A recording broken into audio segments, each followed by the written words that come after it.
اچھا یاسین اسی ضمن میں کہا جاتا ہے کہ جیسے نیک کام کرے تو اس کو اللہ تعالیٰ کی طرف سے منسوخ کرے اور برا کام کرے تو اس کو اپنی طرف سے کہے.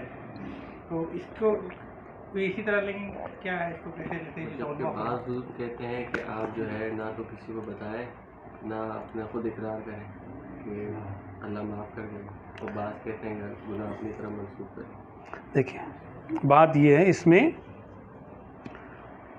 مختلف قسم کے آراء ہیں، لوگوں کی رائے ہیں اور مختلف طبقات ہیں. عوام الناس مومنین کا معاملہ، کیونکہ یہ تقدیر کو جانتے نہیں، نہ ان کو ان کی اجازت ہے ان کو کہ تم اس میں بحث کرو. بس یہی کہو بھائی جو ہوتا ہے اللہ کے حکم سے ہوتا ہے، اور نیکی کرنے کی کوشش کرتے رہو، کچھ برا ہو جائے تو توبہ کر لو. یہ کوئی محققین نہیں ہے. عوام الناس ہماری تحقیق تھوڑی کر سکتے ہیں. بھائی ان کو یہی کہا گیا ہے بھائی دیکھو اچھی بری تقدیر سب اللہ کی طرف سے، جو ہوا اللہ کی طرف سے ہوا. پھر کہتے ہیں اللہ بہتر ہی کرتا ہے. ٹھیک ہے، ہم اس کو برا سمجھ رہے ہوتے ہیں. مثال کے طور پہ بیماری آ گئی، ہم کہتے ہیں یار یہ کیا مصیبت آ گئی، یوں ہو گیا، فلانا ہو گیا، دماغ ہو گیا، پتہ نہیں کیا کیا کہتے ہیں، کوئی حادثہ ہو گیا. ہم اس کو شر سمجھتے ہیں، حالانکہ اگر جب ہم اس کی تہ میں جاتے ہیں تو ہمارے لیے فائدہ ہوتا ہے اس کے اندر. کہ اگر کسی کو ایک دن کا بخار آ جائے تو 1 سال کے اس کے گناہ معاف ہو جاتے ہیں. اب 1 سال کے صغیرہ گناہ کسی کے معاف ہو جائیں، اگر یہ معاف نہ ہو تو کتنے عرصے جہنم میں جلے گا. یہ اگر ایک لمحہ بھی ڈالا جہنم میں تو کیا حال ہوگا بندے کا؟ بندہ برداشت کر سکتا ہے؟ یعنی اس کے بدلے میں اگر اس کو 1 دن کا بخار ہو گیا تو اچھا ہوا برا ہوا اس کے لیے؟ اچھا ہوا نا، یہ تو برا سمجھ رہا تھا، یہ تو برا سمجھ رہا تھا. کہ خیر و شر کا معنی ہے کہ تم جس کو اچھا سمجھو، یہ تم جس کو برا سمجھو، سب اللہ کی طرف سے ہے، اور اس میں کوئی نہ کوئی بھلائی ہے، کوئی نہ کوئی خوبی خیر ہے تمہارے لیے. تو عوام الناس کیونکہ شر کا تعین نہیں کر سکتے کہ شر کیا چیز ہے،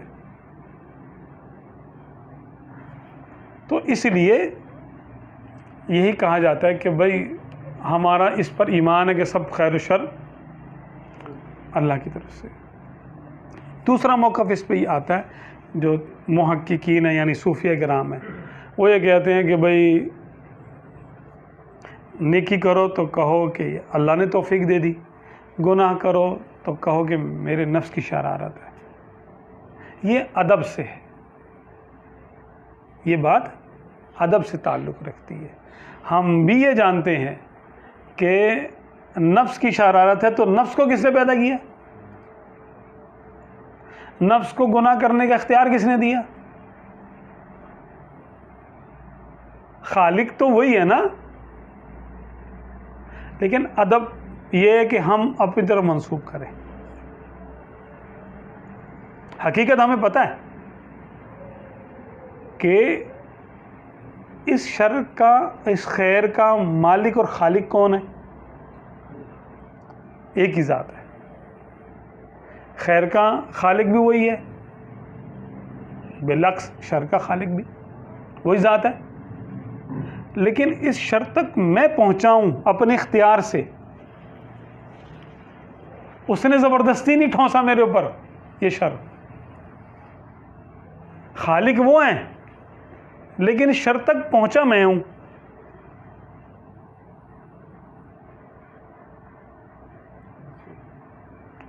مثال کے طور پہ میں آپ کو بتاؤں، مولا علی کرم اللہ وجہ الکریم کے سیرت میں یہ بات آتی ہے کہ آپ نے نماز کے لیے آپ گئے ایک جگہ، تو آپ نے گھوڑا باندھا اور ایک بندے کو بولا یار تو ذرا یہاں پہ کھڑا ہو جا اور میں ذرا نماز پڑھ کے آ جاؤں. آپ نے دل میں سوچا میں اس کو 2 درہم دوں گا اس اجرت کے، یہ جو نگرانی کرے گا میرے گھوڑے کی. اب اس کے دل میں خیال پیدا ہو گیا، اس نے بولا یار میں خواہ میں کھڑا ہوا ہوں، میں کیا کروں. اس نے زیرہ وہ جو نا اس کی کاٹھی اتاری، زین گھوڑے کی، اور اتار کے اس نے ایک جگہ جا کے بیچ دی 2 درہم میں.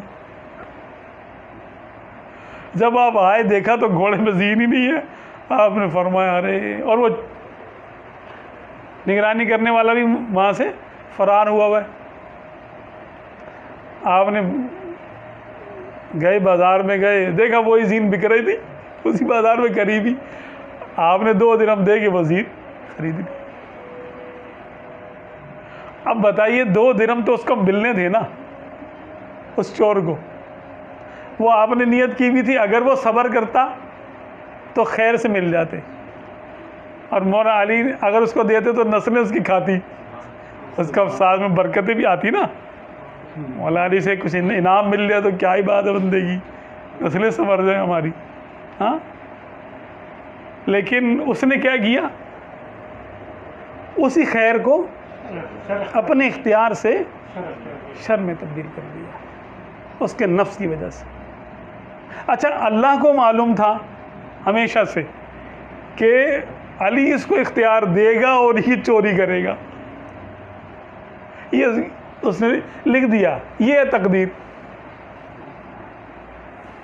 تو تقدیر بھی اپنی جگہ صحیح ہے، حق ہے، اور اختیار بھی اپنی جگہ حق ہے، اور خیر بھی اپنی جگہ حق ہے، اور شر بھی ثابت ہے. کہ شر کون کرتا، شر تک پہنچتا کون ہے؟ خالق تو اللہ ہی ہے. دیکھیں، شر کا بھی خیر کا بھی. بار بار ایسا نہیں کہنا چاہیے، ادب نہیں ہے اس میں، سمجھانے کے لیے بتا رہا ہوں میں کہ محفل ہمارے سمجھنے سمجھانے کی ہے. خالق خیر وہی ہے، خالق شر بھی وہی ہے. لیکن شر تک پہنچتا کون ہے؟ بندہ. کیسے پہنچتا ہے؟ کیونکہ اس نے اس دنیا میں اس نے دونوں چیزیں ہمیں اختیار دے کے اتاری ہے کہ بھئی یہی خیر ہے یہی شر ہے، دیکھ لو تم کیسے کرتے ہو.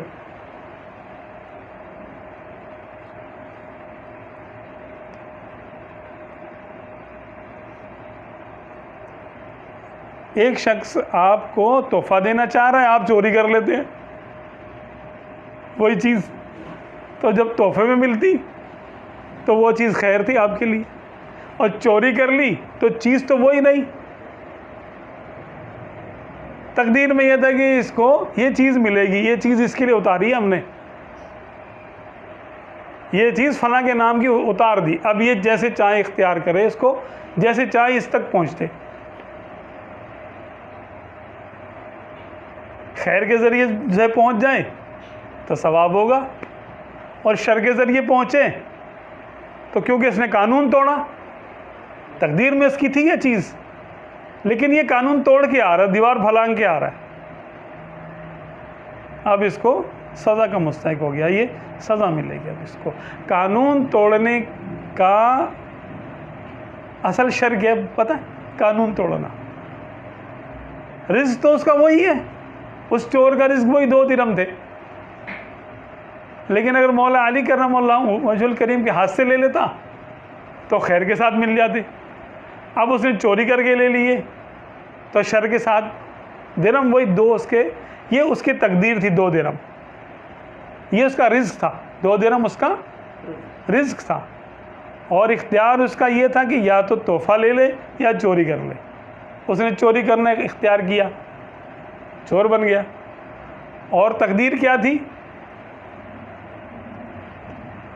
اللہ کو پتا تھا کہ یہ چوری کرے گا، وہ لکھا ہوا تھا کہ یہ بندہ چوری کرے گا. تو لکھنے کی وجہ سے اس نے چوری نہیں کی، چوری تو اپنے نفس کی شرارت سے کی. اچھا، نفس کو اچھا یا برا کرنے کا اختیار کس نے دیا؟ مالک نے دیا نا. تو خیر و شر کس کی طرف سے ہوا؟ اسی کی طرف سے ہوا. لیکن شر کا اختیار کس کو، شر کی نسبت کس کی طرف کی جائے؟ پھر تخلیق میں خالق کل شے. جب تخلیق کی نسبت کریں گے تو ہم بولیں گے خیر کا خالق بھی وہی ہے اور شر کا بھی. شر کس کے لیے ہے؟ وہ اللہ کے لیے تھوڑی شر ہے، بندے کے لیے شر ہے کہ بندہ چوری کرے گا جہنم کو مستحق ہوگا.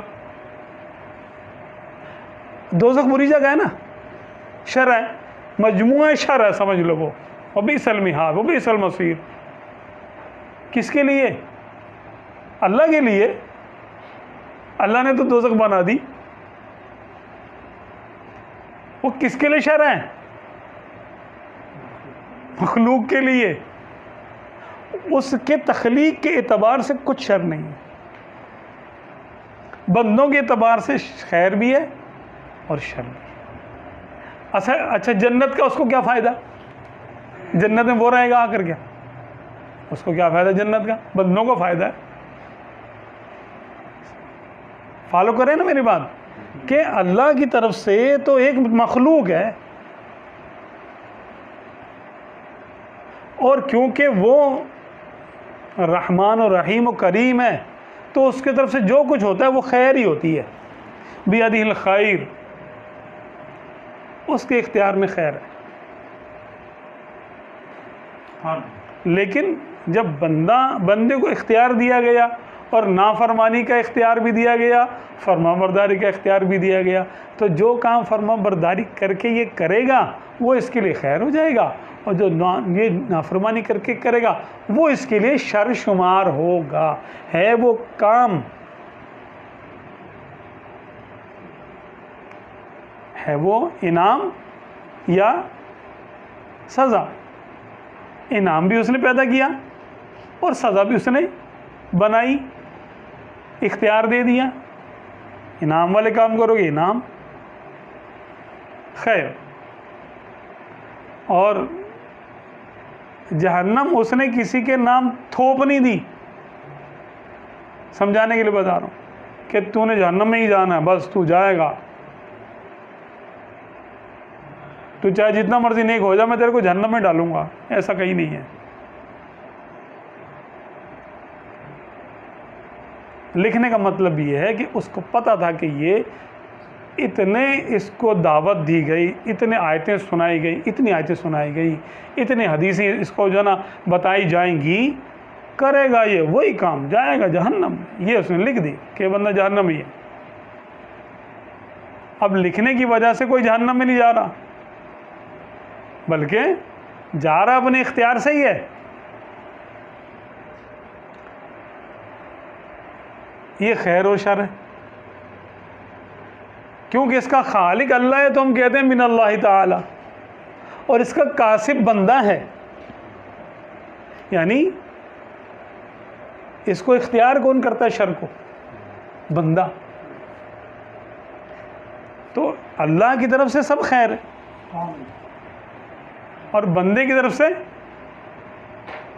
اگر وہ فرما برداری نہ کرے تو شر ہے، فرما برداری کرے تو خیر حاصل کر لی، اور فرما برداری نہ کرے تو خیر کو چھوڑ دیا. خیر کو چھوڑنا شر ہے. اللہ کے نبی دنیا میں تشریف لاتے رہے اور کلمے کی دعوت دیتے رہے. کچھ نے اختیار کیا، کچھ نے انکار کیا. اختیار کرنے والے، اقرار کرنے والے کیا ہو گئے؟ اہل خیر ہو گئے. اور جو ہے نا انکار کرنے والے کیا ہو گئے؟ اہل شر ہو گئے. انکار کس نے کیا؟ بندوں نے کیا نا، یا اللہ نے زبردستی کیا؟ کہ اقرار تو وہ کرنا چاہتے تھے، اللہ تعالیٰ نے ان کی زبان بند کر دی. ایسا تو نہیں ہوا. پورا اختیار دیا، چاہے تو کلمہ پڑھیں، چاہے انکار کر دیں. فمن شاء منکم فلیؤمن ومن شاء فلیکفر. اور آگے کیا؟ انا اعتدنا للظالمین نارا، کہ بے شک ہم نے جو چاہے تم میں سے جو چاہے ایمان لائے، جو چاہے کفر کرے، بے شک ہم نے ظالموں کے لیے آگ بھرائی دی. تو تحدید کے ساتھ اختیار بھی ہے.